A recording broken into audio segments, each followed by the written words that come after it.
Terénní odběry jsou zásadní částí výzkumu sinic a řas. V tomto videu si ukážeme, jak probíhají. Jako první věc po příchodu na odběrové místo změříme parametry prostředí. Hladinu kyslíku rozpuštěného ve vodě, elektrickou konduktivitu, pH a případně i rychlost proudu.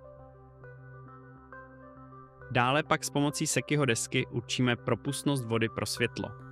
Ponoříme desku pod hladinu a odečteme maximální hloubku, kdy ji ještě zřetelně vidíme. Jakmile máme změřené vše, co potřebujeme, přistoupíme k samotnému odběru. Plankton odebíráme planktonní sítí. Síť vhodíme do vody a vláčíme ji po hladině směrem k sobě. Pro lepší výsledek tento postup několikrát zopakujeme a vzorek stočíme do odběrové lahvičky.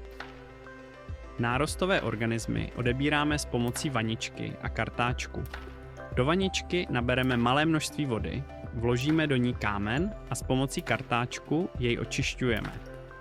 Nárostová společenstva se tak dostanou do vody ve vaničce, která pak slouží jako vzorek k pozorování. Během odběru nezapomínáme pečlivě popisovat jednotlivé lahvičky se vzorky a také zapisovat všechny důležité informace.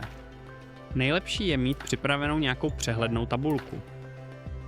V tomto stručném přehledu jste se dozvěděli, jak vypadá práce algologa během odběru. Tak nashledanou v terénu.